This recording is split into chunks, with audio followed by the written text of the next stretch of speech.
মেম সাহেব, জল নেবেন নাকি? ভীষণ গরম পড়েছে। জল খাওয়ানো তো পুণ্যের কাজ, আর আমারও বেশ তৃষ্ণা পেয়েছে। আচ্ছা, আপনি কি আমাদের ফ্রিতে জল খাওয়াবেন? তৃষ্ণা পেয়েছে যখন, তখন টাকা না থাকলেও সমস্যা নেই। আপনি জল খান, তার জন্য টাকা দিতে হবে না। তৃষ্ণার্ত মানুষদের জল দেওয়া তো আমাদের সবার দায়িত্ব, তাই না? আপনি সত্যি বলছেন? এটার জন্য আপনাকে টাকা দিতে হবে না? হ্যাঁ মা, এই নিন। শুনুন, এই বোতলটার দাম কত? 15 টাকা। আপনার কাছে এরকম মোট কটা বোতল আছে? আর কেমন দাম হবে? দুইটি ছবির ভেতর থেকে যে কোনো একটি ছবিকে ভালোবেসে থাকলে ভিডিওতে লাইক করে চ্যানেলটি সাবস্ক্রাইব করে দাও। আর যদি না করো তাহলে বুঝবো তোমরা ছবি দুটিকে ভালোবাসো না। কমেন্টে লেখো আমি। 360 টাকা। আচ্ছা, আপনার সব বোতল আমি কিনে নেব। সত্যি বলছেন মা? আপনি সব কটা বোতল কিনবেন? হ্যাঁ, এই বোতলগুলো আমার গাড়িতে রেখে দিন।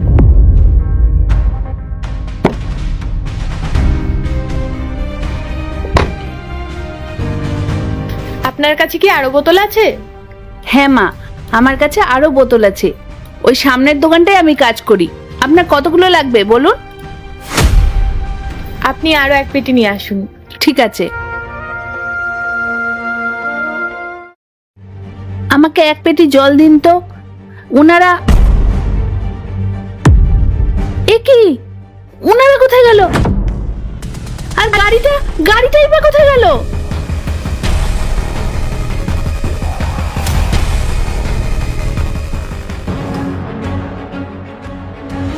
কাকিমা, কি হয়েছে? আপনি এভাবে কাঁদছেন কেন? কি হয়েছে? দেখুন না, এখানে একটা গাড়ি দাঁড়িয়েছিল। ওই গাড়িতে একটা মেম সাহেব আমার এক পেটি জল নিয়ে চলে গেল, কিন্তু কোনো টাকা দিল না। এই জন্যই বলছি, যাকে তাকে বিশ্বাস করতে নেই। সবাইকে এভাবে অন্ধের মতো বিশ্বাস করতে যান কেন? আমি কি করে জানবো? ওদের দেখে তো বেশ ভদ্রলোক বলে মনে হচ্ছিল। আমার সাথে যে এইরকম ভাবে প্রতারণা করবে সেটা তো আমি বুঝতে পারিনি। কিন্তু আমার টাকা? আশ্চর্য, আপনি এভাবে কাঁদছেন কেন? লোকসান তো আমার হয়েছে।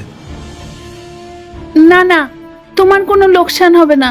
আমার মাসের মাইনে থেকে তুমি সেটা কেটে নিও। দোষ তো আমারই। আমার জন্য তোমার কোনো ক্ষতি হতে দেব না। জানেন কাকিমা, আপনার এই পরোপকার